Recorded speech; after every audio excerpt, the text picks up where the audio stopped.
Automotive Journal.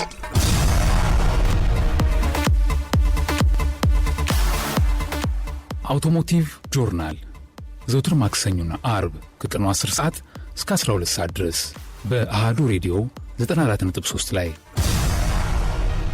አውቶሞቲቭ ጆርናል።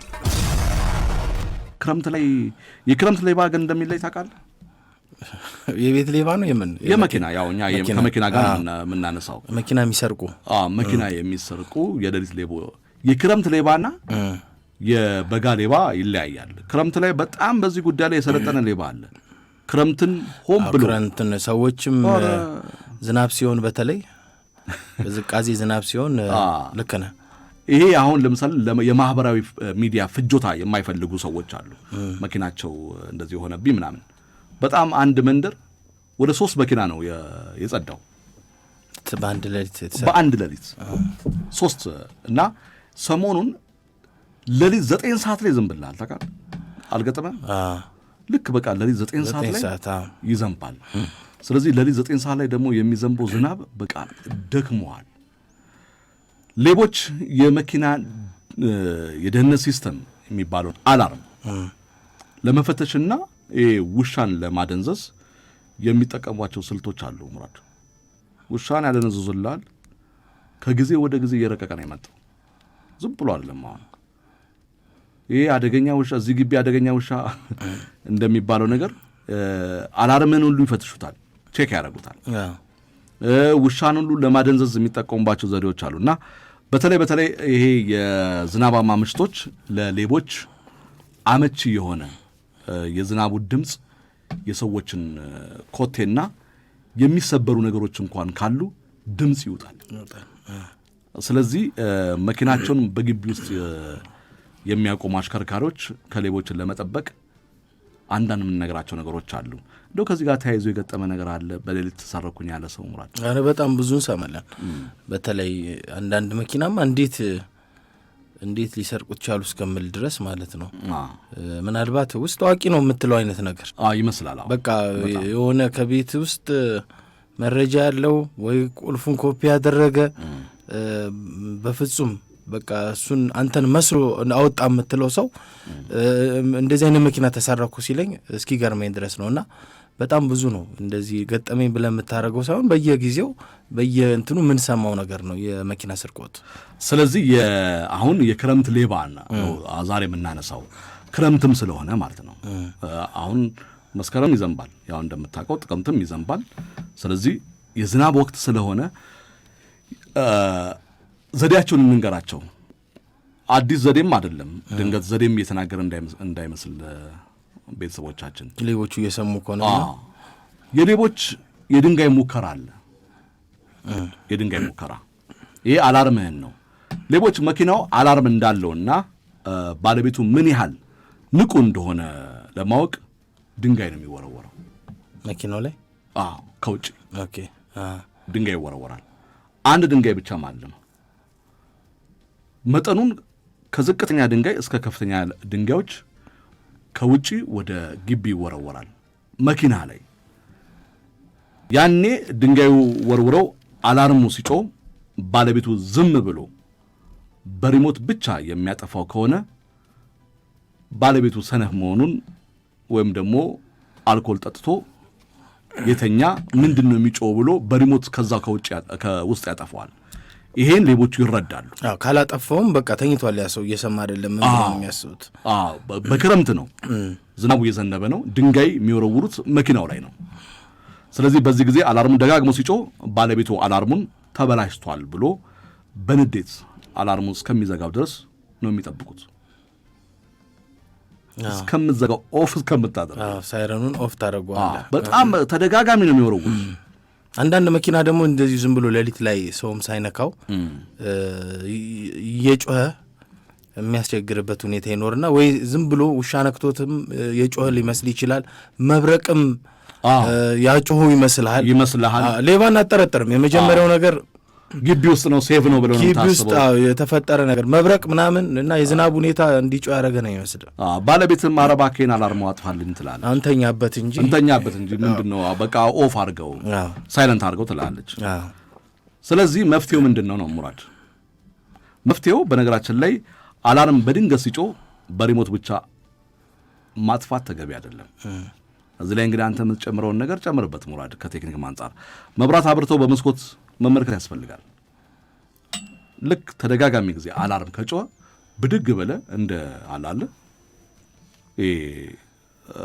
ባለቤቱን ካልናቁ አጥሩን አይነቀንቁ የሚባል ወንድ መሆን አለብህ። ብድግ ብለህ ወዲያውኑ ማብራትን በራ አድርገህ በመስኮት ምናምን ነገር ረጅም ላይት ማብራት ምናምን ነገር አለብህ። አንዳንድ ወንዶች ምንድነው አንቺ ሚጮ ስለሽና ውጭና የሚል እንደዛ ይወላል አይደል? ይኖራል። እንዴት ማለት ግን ይኖራል ማለት አይ መነሳት የሚፈራም ልክ ነህ አለ እኮ እንደዚህ ይፈራል። ተደጋጋሚ ጊዜ አላርም ሲጮህ ለሊት ላይ 9 ሰዓት ላይ እኔ የምልሽ ሃኒ አዎ ቤቢ ምንድነው ምናምን ቼክ አድርጊ። ወይም ጥበቃ ላይ ጥበቃው እንዲያይ ወይም ጥበቃም ካለ ጥበቃው እንጂ መነሳትም የሚከብደዋል። የሚከብደውም አለ የሚፈራም አለ። ከዛ በኋላ ግን እሷ ተነስታ ግን ቼክ ካረገች በኋላ እንደው ከዛ አብሮ ይቀጥላሉ። ተቀያይሯል፣ ባህሪ ተቀያይሯል። በቃ አይ ምንድነው አሁን ምንድነው ጮኸት አለ እስኪ መኪናው እየጮኸ ነው አላርም እየጮኸ ነውና እስቲ ተነሽና ምንድነው የሚጮኸው እንደ አንቺ ያሰሚም እንዴ ተነሽ እንጂ ምናምን ብሎ ቀስቅሷት እንደገና ሄዶ መኪናውን እሷ ሄዳ ቼክ አረገች በኋላ እንዴት ነው ከዛ በኋላ ያለው ምሽት እንዴት ነው ዋናው። ለማንኛውም ግን የመኪናው አላርም የጋራቸው ጉዳይ ቢሆንም ባለቤቱን ካናቁ አጥሩን አይነቀንቁ የሚባለው የወንድነት ባህሪም ስለሆነ አላርም ሲጮህ እባክህን ሚስት ትተኛ አትቀስቅሳት። በዋነኝነት የዚህ መኪና አላርም መጮህ በዋነኝነት ኃላፊነቱ ያለብህ አበበ ይሰማናል አንተ ነህ። በቃ ወንዱ ነው። ስለዚህ ወንድ ብድግ ብሎ መስኮት ማብራቱን ማብራት በሌላ በባትሪ በምናምን ነገር መመልከት ያስፈልጋል። የግቢውን ማብራት አለበት። አላርሙ ደጋግሞ የሚጮህ ከሆነ አንዳች ነገር እንዳለ ጠርጥሮ ግቢውን መፈተሽ አለበት። ሌባ ጎማም ሆነ ሌላም ነገር ካለው ቃቃቃ አድርጎ ግቢውን ዞር ብሎ ማየት አለበት። መኪናውን ከሌብነት ከዝርፊያ ለማትረፍ ማለት ነው። ምትለው ነገር አለ ማለት አይ ትክክል ነው። አላርም አንዳንድ ጊዜ የአላርም ሁኔታ እኮ ስለሚወስን ነው። ትክክለኛ አላርም ከሆነ ያለ አግባብ የሚጮህ ከሆነ ትደነግጣለህ፣ ሌባ ነው ልትል ትችላለህ። አንዳንድ መኪና ደግሞ ሴንሲቲቪቲው ሃይ የሆነ በትንሽም ነገር የሚጮህ ሊሆን ይችላል። እንደገና ደግሞ አላርሙም ተበላሽቶ 10 እየጮህ የሚያስቸግር ይኖራል። አንዳንድ ደግሞ ታይመር ያለው አለ፣ ለሊት እየጠበቀ የሚጮህ ሊኖር ይችላል። ያዘናጓል። እነዚህ ነገሮች እንትኑ ነው። ወይም እንዳልኩ ቅድም መብረቅ ሊሆን ይችላል፣ አሁን ውሻው ነክቶት ሊሆን ይችላል ብለህ ልትዘናጋ ትችላለህ። ግን አላርማችንን ቀን በደንብ በአግባቡ ማስተካከልና አላርም ደግሞ ትልቁ ጥቅም ምን መሰለህ? ድምፅ እንዲህ መቀነሻ የለውም። አላርም መጮህ አለበት። እንዲጮህ ነው የተሰራው።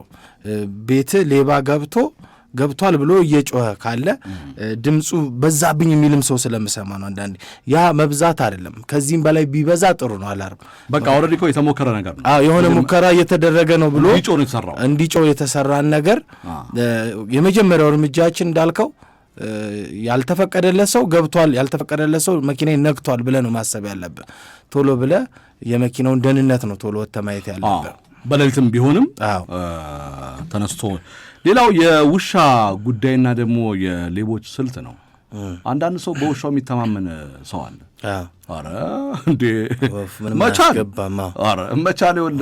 መቻል ካገኘ በቃ ዘለጣጥሮ ነው ምናምን ብሎ በውሻው ተማምኖ የሚተኛ ሰው አለ። እና እኔ አውቃለሁ እንደዚህ በጣም ብዙ ሰዎች በውሻቸው በጣም የሚተማመኑ ሰዎች አሉ። የኔ የጀርመን ውሻ ነው፣ የጣሊያን ውሻ ነው፣ የፈረንሳይ ውሻ ነው እያሉ በጣም በውሻቸው። ነገር ግን ሌቦች ውሻ ያለበትን ግቢ ለመግባት በጣም ሁለት ዋና ዋና መንገዶችን ይጠቀማሉ። ውሻ ያለበትን ግቢ አንደኛው መርዝ ወይም የሚያደንዝዝ ምግብ ይወረወራል። ውሻዬ ከኔ ውጪ አይመገብም የሚል ሰው አለ። አንተ እንዴት እንደበላ ግን አላቅም እኔ ስለማቅ ነው። ሰሞኑን ራሱ የሚሞቱ ውሾች ላይ እኮ እንደዚህ አይነት ነገር ታያለህ ሙራድ። በፍጹም እኔ ውሻዬ ከመዘጋጃ ቤትም ሲሞት ሲል እንዴት በላ የኔ ውሻ ውጭ ወጥቷል አንድ አፍታ በልቶ የሞቱ ውሾችም ስላየው ነው። ውሻዬ ከኔ ውጭ እኮ አይበላም ነበረ ብሎ ውሻውን ምን እንዳለው ውሻውን አልገደሉትም። በነገራችን ላይ የእንቅልፍ ክኒን እንዳለ ታውቃለህ ለውሻ ታዲስ ለጥልላ እግሩ ዘርግቶ ከምግቡ ጋር ነው የሚሰጡት። ከምግብ ጋር ነው የሚሰጠውና የእንቅልፍ ክኒን ነው። የውሻው ይተኛል 24 ሰዓት ብቀሰቅሰውም አይነቃም። ጠዋት ላይ ራሱ ባለቤቱን ሲያዩ በቃ እንዴ በቃ ተኝቷል እንዴ ኧረ እባክህ ቢቀሰቀስና አንደኛው መርዝ ነው። በጣም ክፉ ሰዎች ናቸው። እንደዚህ ውሻን በመርዝ መግደል በጣም ከባድ ነገር ነው። ግን አንዳንዶች በእንቅልፍ ክኒን የሚያስተኙ አሉና አረ ምንድነው ይሄ ነገር ለልምድ እያካፈላችሁ ነው እንዳንባል እንጂ ሁለት ነገር ነው ያለው። ስለዚህ መጠንቀቅ ያስፈልጋል። ለተከታታይ ቀናት ምግብ እየወረወሩ ውሻውን እንዲለምዳቸው ያደርጋሉ። ተከታታይ ጊዜ ጠረናቸውን ይለምዳል። ስለዚህ መፍትሄው ምንድነው? ባለን ሰዓት ላይ ውሻው ከማያውቀው ሰው ምግብ እንዳይበላ በጣም በጣም በጣም ማሰልጠን ቢቻል ካኖም ግን ውሻው የሚታሰርበት ወይም የሚቀመጥበት ቦታ ከውጪ ሰው ምግብ ሊወረውርለት የማይችልበት ራቅ ያለ ቦታ ላይ ማድረግ አለባቸው። ሙራድ ከጎረቤት ጋር መተዋወቅ ይሄ እንግዲህ እኔ ምልከታ ነው፣ እንደ ምክረ ሐሳብ አቀርበዋለሁ። አንተም በዚህ ላይ የታዘብከውን ነገር ትነግረናለህ። እንደው ብዙ ጊዜ ጎረቤቶች እርስ በርሳቸው አይተዋወቁም። አንዳንድ ጎረቤቶች መረጃ ሁሉ አይለዋወጡም። አንደኛው የአንደኛውን ስልክ መያዝ አለበት። ምክንያቱም በአካባቢው እንግዳ የሆነ ሰው አሁን ብዙ ሰው ካሜራ አለኝ ነው ሲሲቲቪ ካሜራ አለኝ ነው እና እርስ በርስ ጉርብትና ካለ የጋራ መኖሪያም ይሁን ሪልስቴትም ይሁን እነዚህ አፓርትመንቶችም ይሁን አንዱ ከአንዱ ጋር መረጃ ብትለዋወጡ መልካም ነው። ምክንያቱም አጠራጣሪ የሆነ እንቅስቃሴ ሲኖር ለጎረቤት መረጃ መለዋወጥ ይሄ በጣም በዋነኝነት ለጋራ ደህንነት ይጠቅማል። ሙራድ ምን ትላለህ? የጎረቤት ጥቅም እኮ ከዘመድም ከሁሉም በላይ ነው።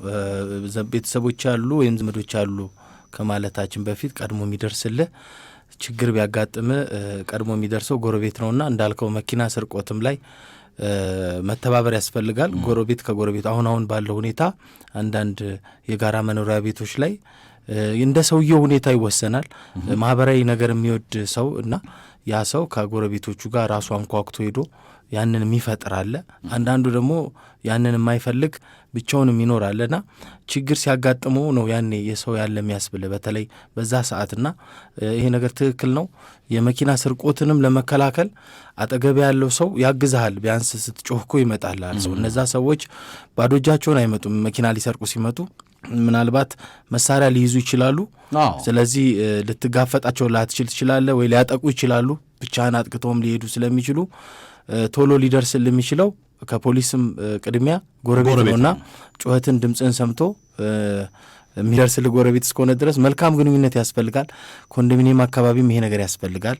የጋራ መኖሪያ ቤቶች ቦታም ላይ የትኛውም ቦታ ላይ በተለይ ኮምፓውንድ ውስጥ የሚኖሩ ማንኛውም ቦታ ላይ ጉርብትና እርስ በርስ መረጃ መለዋወጥ፣ አንዱ የአንዱን ስልክ መያዝ ያስፈልጋል። ምክንያቱም ወንጀልን በጋራ ለመከላከል በቅድሚያ አቅራቢያ ካለ ሰው ጋር ነውና። ሌላው እንደው በተጨማሪም እነዚህ የተጨማሪ መቆለፊያዎች አሉ አይደል? ከአላርም በተጨማሪ የፔዳል መቆለፊያዎች፣ እነዚህ ፔዳል ሎክ ወይም ደግሞ የስትሪንግ መቆለፊያዎች፣ እነሱን ደግሞ የምትመክራቸው ነገር ካለ ነገራቸው። ሌባው አላርሙን እንኳን ቆርጦ ቢገባ መኪናውን ለማስነሳት ተጨማሪ ጊዜ ስለሚፈጅበት እንደዚህ አይነት ነገሮች እንደ ፔዳል ሎክ እና የስትሪንግ ሎክ አስፈላጊ ነው። አላርሙን ሊቆርጦ ይችላል፣ ግን እነዚህን ደግሞ ቁልፎችን እስከሚከፍተው እስከሚታገል ድረስ እርሶ ሊደርሱ ይችላሉ እና ምሽት ላይ እንደዚህ ነገር ቢጠቀሙስ ምን ተመጣጣኝ? መኪናን ካቋቋም ጭምር አንተ ልታወጣው የምትችለው መኪና ሲስተምና ምቹ አድርገህ ደግሞ ያቋቋም በጣም ነገር ነው እንኩ እስከ ማለት ደረጃ ለምሳሌ በብላት በሩ ላይ አቁሞ የገባ ሰው የተሰረቀ ማቋል 5 መኪና ያቋቋሙ ሁኔታ በቀላሉ መኪናውን ይዞት እንዲሄዱ ያደረገበት ሁኔታ ስለሆነ ስለዚህ ገባ አርጎ አቁሞ ቢሆን የሆኑ ነገሮችን አስታኮ ወይ በቀላሉ እሱ አሁን ግቢ ሲሆን በብዛት ካየህ አንተ ብቻ የምታውቃት አገባብ ልትኖር ትችላለች አንተ ብቻ ልትወጣ ሌላ ሰው እንደውም ግንብ ሊገጭ በር ሊገጭ ሁሉ የሚችልበት ሁኔታ ስለሚኖር ያቺን ነገር ሁሉ አቋቋምን በደንብ ማስተካከል ያስፈልጋል ከዛ በተጨማሪ ደግሞ አሁን ያልካቸው ነገሮች ሴፍቲ ዲቫይሶች እኔ ምንም የምቃወመው ነገር የለም ሁሉም ቢኖሩ ጥሩ ነው ምክንያቱም ሳትቀደም ነው መቅደም ያለብህ አሁን ፖሊስንም ስራ ነው እንጂ የምትፈጥረው አንተ አሁን ያ ነገር ይገኝልኛል ብላ አይደለም ማሰብ ያለብህ መጀመሪያ አንተ መኪና ላይ ምን አድርገሃል መኪና እንዳይሰረቅ ያረካቸው ነገሮች ቅድሚያ ጥንቃቄዎች እነሱ ይወስናሉና መሪ መቆለፊያም ብትለው የፔዳል መቆለፊያም አላርሙም ኢሞቢላይዘርም ሁሉም የተሽከርካሪውን ደህንነት የሚጠብቁ ነገሮች ሁሉ መኪናው ላይ ባሉ ቁጥር ሴፍ እየሆነ ይመጣል ማለት ነውና እቀበለዋለሁ እኔ አቋቋም ስትል እኔ አሁን ስቆም አንደኛ ወደ ግድግዳው አስጠጋውኝና ከዛ የሌላ ሰው መኪና ነው ምዘጋው ምክንያቱም በቃ እንደው ዘጋብኝ የሚባለው ነገር ይሻላል ወይ ያ ሰውዬ ሲወጣ በራን ኳክቶ ለዛም ነው ስልክ ተለዋውጠ ጉርብትናም ያለው የሰው መኪናም ግቢስ የሚያደርግ ከሆነ ስልክ ትለዋወጣለህ ስለዚህ እሱ በድንገት እንኳን መውጣት ከፈለገ ደውሎ አንዴ አንሳልኝ ይልሃል ይሄ ይሻላል መኪናው በቀላሉ እንዲያወጣ ማድረግ ያልከው ነገር በጣም ገርሞኝ ነው ይሄ አንዱ ትልቁ አንተ ብቻ የምታውቃት ነገር ትኖራለች እንትን ውስጥ ደግሞ በዚህ አጋጣሚ መኪና ውስጥም እኮ ሙራድ ለመውጣት ልክ በኋላ ገብቶ የሚቆሙ ሰዎች አሉ ለምን ስትለው አይ ጠዋት ስነሳ ቶሎ ለመውጣት ነው ይልሃል ድንገት አደጋ ቢፈጠር እሳት ቢነሳ ቶሎ አስነስቼ ለመውጣት ነው ይልሃል አሁን ደግሞ እንዳልከው ደግሞ የመኪና ስርቆት ላይ ደግሞ መኪናው በደንብ አድርጎ በቀጥታ በፊት ለፊት እንዲወጣም ደግሞ ያስችላል በቂቱ መቆም ከኋላ መቆም ደግሞ አንዱ ይሄን ነገር ይከላከላል ወይ ኖ የግቢ ሁኔታ ይወስናል እንዳልኩ ምቹ መሆኑ እኮ አሁን ተሽከርካሪውን በቀላሉ እንዴት ነው አሁን ሌባ አይተ ከሆነ ብዙ እንትን የመንቀሳቀስ ነገር አይፈልግም ተሽከርካሪውን ሲሰርቁ በተለያዩ ካሜራዎችም ካየሁት ነገር አንጻር ተመቻችተው የቆሙትን ነው ገብተው ቀጥታ አንድ ወይ የሚሄዱት እንጂ አስተካክለው ዞሮ ምናምን እንደዚህ አይነት ፕሮሰስ ውስጥ እያዛሉ ብሎ ስለማያስቡ እንደዚህ አይነት ነገር አያደርጉም እኛ በተቻለው አቅም ግን ያንን ነገር ብናደርግ ሎክ ነው የሚያደርጉ ነገሮችን በድብቅ ብናደርግ ታኮ ነገሮች አሁን በማይታየው ሳይድ ወይ በዚህ ሳይድ ወይ በዛኛው ሳይድ ታኮ ብታደርግ ለሴፍቲም ነው በተጨማሪ ደግሞ መኪናውን ይዤ እወጣለሁ ሲል ይይዘዋል ያሽከርካሪ አሁን ታኮ ይኖራል ብሎ አያስብም የሚሰርቀው ሰውና እንደዚህ አይነት ተጨማሪ ነገሮች መኪናው ላይ በጨመርክ ቁጥርና ሌላው ደግሞ በተለይ እንደዚህ ማሳደሪያ ቦታዎች ላይ እኔም ያየሁት ነገር ምንድነው በደንብ ኮሚኒኬት ማድረግ አሁን ጥበቃዎችም ሳያውቁ እኮ ይያዛሉ አይተ ከሆነ ተጠርጣሪ ተብለው ሊወሰዱ ይችላሉ መኪናውን ይዞት የወጣው ሰውዬ እሱ ሊመስላቸው ይችላል ፓርኪንግ ቦታም አሁን ዝም ብለን አቁመን የምንሄደው እኛ ኑን አይታወቅም ሌላ ሰው መጥቶ ቢያስነሳው ቢገባና ቢወስዶ ተሽከርካሪውን እነሱ ሰዓቱን ነው የሚቆጥሩት ግን ፊታችንን ማንነታችንን ቢያንስ ከሚጠብቀው ሰው ጋር ለተወሰነች ደቂቃ አውርተ ተነጋግረ መሄድ አንተን የመሰለ ሰው እንኳን ሊያጭበረብር ቢመጣ አንተ አይደለም ሊልልህ ይችላል እኔ ሁሌ እፈራለሁ ፓርኪንግ አካባቢ ላይ ፓርኪንጓን ልጅ ጠርቻት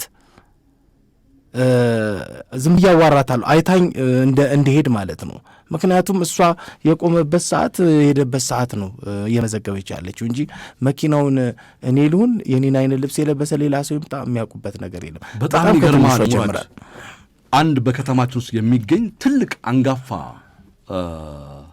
5 ስታር ሆቴል ነው ያው ስሙን በዚህ አጋጣሚ መግለጽ ስለማንችል ነው ግቢ ውስጥ ምን እንዳየው ታውቃለህ መኪናው ቢሰረቅ ኃላፊነት አንወስድም ይላል መኪናው ከዚህ ግቢ ቢጠፋ ኃላፊነት አንወስድም ይላል አንጠብቅም ማለት እኮ ፓርኪንግ ያደረክበት እኮ ነው ቢጠፋ ኃላፊነት አንወስድም ነው የሚለው ይሄ በስነ ስርዓት ለጥፈዋል አሁን እንዳልከው በድንገት ፓርኪንጎች እኮ ይለዋወጣሉ ሽፍት ሊለዋወጡ ይችላሉ አንደኛው የነበረበት ቦታ ላይ ለምሳሌ ሄድ ይችላል እኔ ዞር እንዳልኩኝ አንደኛው መጥቶ መኪናውን አስነስቶ ቢሄድ ማን ነው ተጠያቂው መኪናው ከፓርኪንግ ቢሰረቅ ማለት ነው። ይሄ በጣም ሙራድ ያነሳው ነገር እስቲ በቀጣይ እንደዚህ አይነት ነገሮች ለፓርኪንግ ላይ ለተሰማሩ ህጉ ምን ይላል? አንደኛ ህጉ ምን ይላል? በትራፊክ ማኔጅመንት ስር ነው አይደለ? የፓርኪንግ በግልም አለ። መኪናው በግል ያዙ አሉ። የራሱ ደግሞ የከተማ አስተዳደሩ ትራፊክ ማኔጅመንት ደግሞ የያዛቸው ቦታዎች ደግሞ አሉ። ከዛ ከፓርኪንግ ቦታ ላይ በነገራችን ላይ ከተለያዩም ኤርፖርቶች አካባቢ መኪና እኮ ይጠፋል፣ ተሰርቆም ያውቃል። አሁን እንደዚህ አይነት ነገሮች ህጉ ምን ይላል? በስነ ስርዓት ሴፍ የሆነበት ቦታ ላይ አቁመ አሁን እንዳልከው ፓርኪንጓ በተመሳሳይ ቁልፍ መጥቶ መኪናውን አስነስቶ ቢወጣ ድንገት በካሜራ ሲሲቲቪ ሊታይ ይችላል። መኪናው ሲገባና ሲወጣ ካሜራ ስላለ ማለት ነው። በየመንገዱ ውስጥ ያሉ ብዙ ፓርኪንጎች ካሜራ መኖሩ ብቻ አይደለም።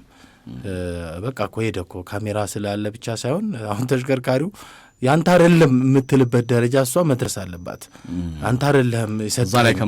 ሌላም ሰው ሊያነሳ ቢመጣ አንተ አይደለም መባል ፓርኪንግ የሚመስለኝ እንደዛ ነው እንጂ ስለ ቆምክና ስለ ሄድ ካለ ሴፍ መሆኑ ታዲያ ምንድን ነው ታዲያ?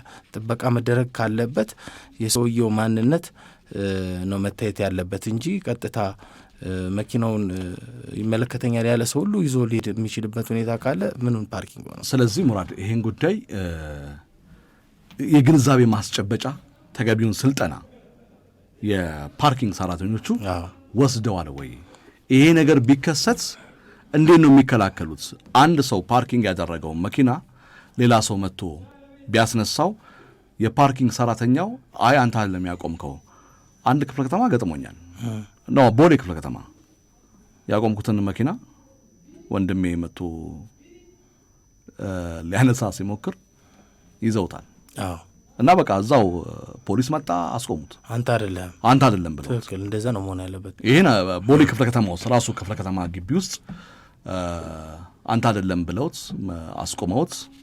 በዛ እኔ ደውሎልኝ ወርጄ ከዛ ነው ወንድሜ መሆኑ እሱ ነው መላጣው ምናምን ብለው እኔም በምልክቴ ማለት ነው። ለማንኛውም ሙራድ ያነሳው ነገር በጣም ጥሩ ነው። ከዚህ ሰዓት ጀምሮ አንተን የሚፈልጉ በጣም በርካታ የሆኑ አድማጭ ቤተሰቦቻችን አሽከርካሪዎች አሉ። ከመኪናቸው ጋር ተያይዞ የሚነሱ በርካታ ጥያቄዎች የሚጠይቁ ይኖራሉ።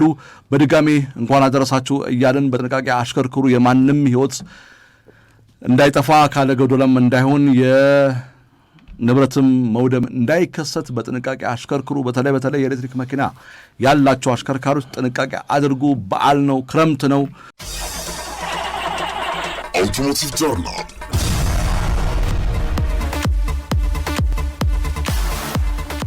አውቶሞቲቭ ጆርናል ዘውትር ማክሰኞና አርብ ከቀኑ 10 ሰዓት እስከ 12 ሰዓት ድረስ በአሃዱ ሬዲዮ 94.3 ላይ